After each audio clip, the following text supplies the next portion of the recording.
Is Adam Post, publisher of more than 1,000 independent comics, big fan of comics turning into films. The woke Batgirl movie, though, will not be turning into a finished film, even though they've spent tens of millions of dollars making this movie, with some rumors going up to $140 million, some at $100 million, some at as minimum $70 million, have decided this film will not be made. It's just that bad. Let's get into the article. Before we do, please go ahead and subscribe to the channel, click the bell for notifications, and how about a thumbs up if you like the video. Let's get into it. This is coming from Cosmic Book News, one of my favorite websites by Matt McGloin. Batgirl movie has been canceled. Big changes come from Warner Brothers Discovery and CEO David Zaslav, who canceled the Leslie Grace and Michael Keaton movie. Why would they do a thing like that? Well, word is it was terrible. It was in final editing, post-production. They'd spent the money they spent to make it. They probably were going to spend another $10 or $15 million in post-production, meaning just the final editing and things.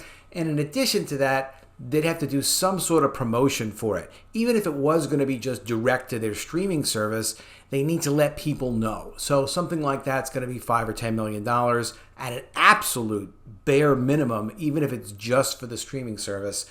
But then again, they risk their entire brand. So it actually has to be something good when it's under the DC label. At least now it does, apparently. Warner Brothers Discovery and CEO David Zaslav have done it again, as this time the Batgirl movie starring Leslie Grace with Michael Keaton has officially been canceled. The news comes with it.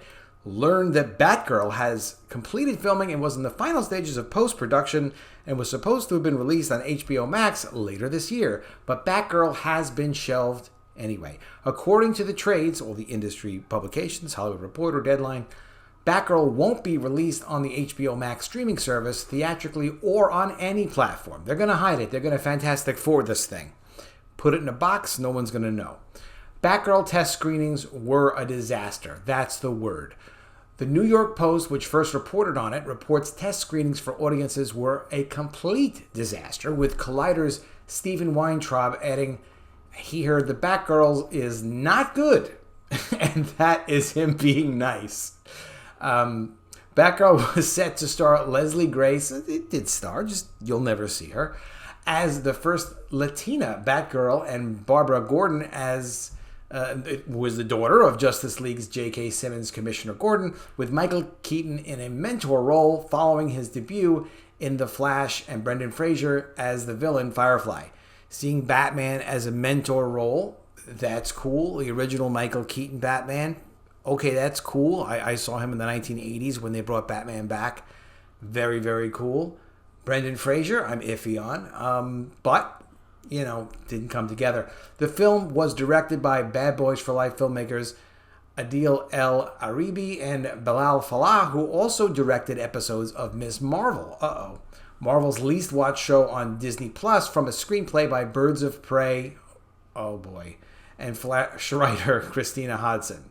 Birds of Prey was not a very good movie, and if she did the same kind of thing that she did in Batgirl that she did in Birds of Prey, now you know why it's kind of unwatchable, because you can't have a brand with a cinematic comic book universe film property and release one okay movie, one terrible movie, another terrible movie, one pretty good movie. There has to be some consistency, and I think after Birds of Prey, they have to be looking at this and saying to themselves, look, we've got to maintain the brand. The news of Batgirl getting shelved also follows Jason Momoa announcing Ben Affleck is returning as Batman for Aquaman 2, in a move that is thought to be replacing Keaton as Batman due to the Flash release date now coming after Aquaman 2. Batgirl getting released this year also would have made no sense, because it would have been released before introducing Michael Keaton as Batman. The New York Post further reports that as a result of test screenings so poorly received by moviegoers, that Warner Brothers Discovery decided to cut its losses and run for the sake of DC brand's future. So, this is to say, like, yes, they may have spent $70 to $140 million getting it as far as it was going to go, but they would have had to spend probably another $15 to $25 million to get the movie in front of people if it had no theatrical release, even just direct to streaming. So they, after finishing it, and then they'd be responsible for what it was that they produced. If this was being produced as a way to draw people to HBO Max and say, hey, it's only on HBO Max, plus pirated copies, I guess, online, it's got to be something people really want to actually see. Like when the original Star Wars Mandalorian first came out and it was Disney Plus only, people went and subscribed to Disney Plus just to be able to watch The Mandalorian, or at least felt good about their Disney Plus subscriptions because, hey, we have this extra exclusive content. That makes it worthwhile. But you can't just... You can't do this with something that represents a very important brand to them, especially when people are looking very closely at streaming right now to see, is this business going to continue or not?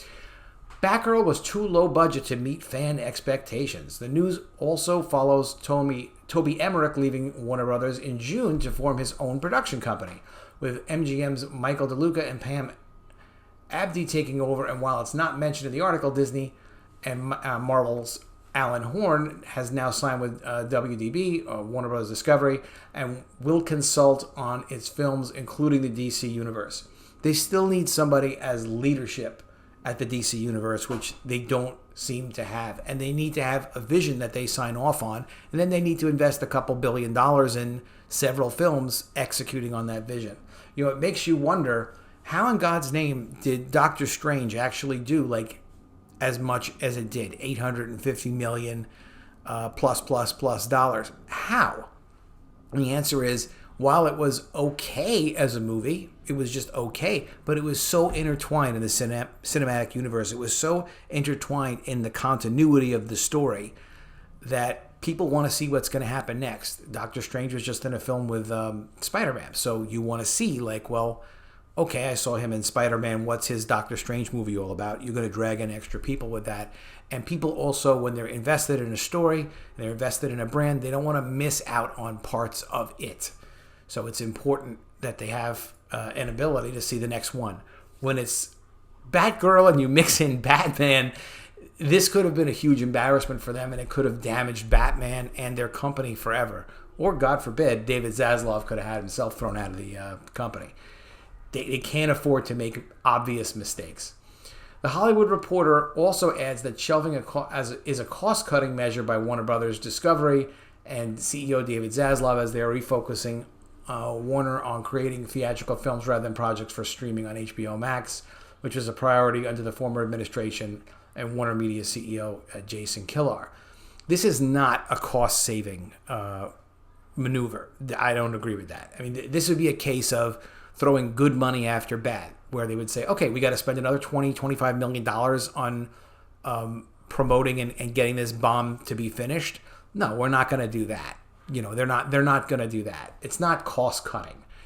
When you're producing things to resell, you can't cost cut by leaving out, like, promotion, for example, or leaving out the editing at the end. You've got to actually, that would be like saying we're going to sell food at a restaurant, but we're going to leave the ingredients out of the food because we want to cut costs right now and really control. You can't. You have to deliver what people are expecting, and it's got to be good. And Kilar is out. The former Hulu CEO was running Warner Brothers and HBO Max, and when the merger went through, he went the hell out. David Zaslav and company also recently canceled the DC Wonder Twins movie and have decided against moving forward with a child and family-friendly reprogramming on HBO Max, which it also learned the animated feature Scoob! Holiday Haunt has been canceled. Oh, that's too bad for Scooby-Doo fans. With the cancellation of Batgirl, it makes you wonder if Blue Beetle could be next, which was at first in development for HBO Max, but is now due to get a theatrical release. Yeah, they're rejiggering all this stuff. They don't want to have failures. They don't want to lose money, but they can afford to lose money. They can say, hey, look, we're changing direction. Big companies can do that all the time and just say, hey, look, we have to cut this $200 million check. We've got to close this plant. We've got to get rid of that building. You know, they can afford to do it if it looks like it's something strategic they're doing. But they absolutely can't destroy their brand. They really can't. So how are they going to maintain it? just like they're doing in Strange New Worlds. There'll probably be some decent, I mean, tell me what you think in the comments below. I think there'll be some decent Batman films. I think there'll be some decent Superman films to come. I think DC will try to basically get their universe together. Somebody will come over and have some leadership over there, and they'll get some continuity going. And who knows, if Marvel continues to destroy itself, if DC starts to get some momentum, they might wind up stronger than Marvel at the end of the day, as long as they are, protect the brand. I think they'll do good things. I don't think we're ever getting back, that feeling and that enthusiasm for producing great films, like for seeing good corporate properties being treated properly. I don't think we're ever going to see that again. I think we'll see some reasonable takes on things, but not the kind of thing where you trust the filmmakers and all that to just do something incredible with a product and a brand that you love. I don't think that's going to happen in big projects anymore, which is why go ahead and look out for Comicsgate projects, independent publishers, Rippaverse, things where people are the individual passionate creators making their own thing. And yes, of course, my new projects will be coming soon too to comics. Keep an eye out on YouTube and I'll give you all the updates. All right, go ahead and subscribe to the channel if you haven't already. Click the bell for notifications. Like the video if you did like it. And I will see you again soon with another video. And if I don't see you, I will miss you.